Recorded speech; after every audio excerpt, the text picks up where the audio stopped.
original 2510. I've had it for a little while, but it's always been causing me problems. So what I did is I went ahead and changed the motor. You can come back here and look at it.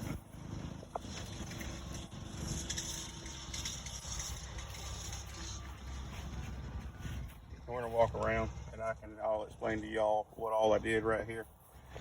And we'll walk around over on this side. So I went with the Harbor Freight, the 200 or the Predator Max Performance go-kart engine, the 224cc. When I took the original motor for this thing apart, it was at a time it needed head gaskets. A couple of the gears were stripped out. So instead of buying a rebuild kit, that was going to cost me several hundreds of dollars. I went with the cheaper option and just put a different motor on here. So I went with the 224cc from Harbor Freight. Then on eBay, I ended up going with a CVT clutch. This is actually for a 3-wheeler. Now this is a 1-inch diameter. This is for a 1-inch shaft.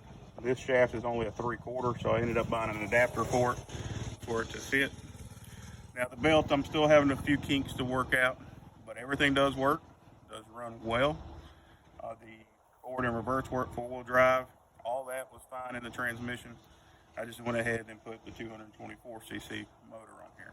It runs about 20 miles an hour, 15 to 20 in high gear. I could probably get a little bit more out of that, but I'm happy with it. I ended up having to put new tires on this thing too. I went with the Ocelot. I think they're the 334 P334s or whatever. The original tires on here were completely dry rotted, so I needed a new set of tires. I ended up gutting everything pretty much. There's a few more things I'm going to take off. I'm still going to take the original fuel tank off. The original air filter, I'm actually going to try to run it for that motor. I may or may not. I hadn't decided yet. But I did gut out all the electrical components on the vehicle. I am probably going to run a deep cycle battery on here so I can run all my lights that I'm going to put on here. I'm going to run LED lights with a deep cycle battery. And then probably put a little solar charger or something on here to keep the battery charged. Now this motor does not have the electric start. I think you can buy one. I haven't decided if I'm going to go that route yet or not. But everything does work. I did use the original CVT clutch for the transmission. Now the belt that I have on here is technically a little small, and I do have a little bit of play in it that I need to get a little bit smaller belt. I think this is a 46-inch, the way it measured it out. I probably need about a 45 for it to be just a hair tighter, but it does work and it does run fine. So I've just been messing around trying to get a few kinks out of it. I did have some problems with the transmission popping out of high and low gear. The dogs may be bad in the transmission. I hadn't decided to take the transmission off to check them yet, but I did do some adjustments over on the back side with the high and low and the forward and reverse on this one back here, and on these two. This is your high and low, and this one is your forward and reverse gear.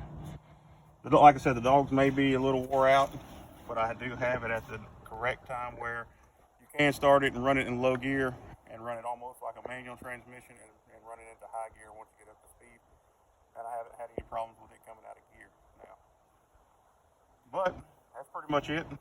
I know I've had this mule for a little while now, and I know some people can get them for pretty cheap.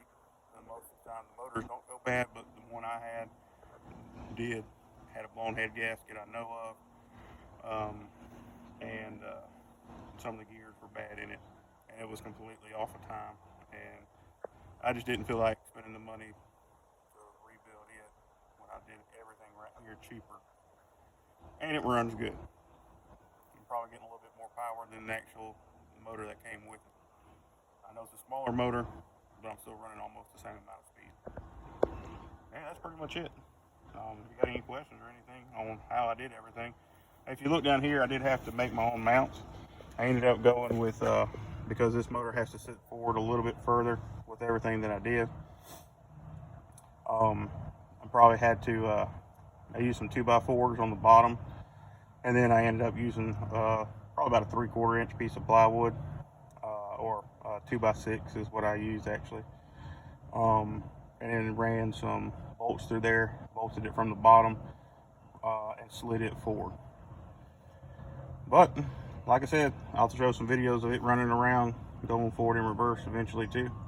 I just wanted to show y'all what all I have done in this project. I'd say with the new tires, the motor, and the parts that I needed, I probably got less than $500, or right at $500 to get this thing running. And we're enjoying it, and that's what counts. All right.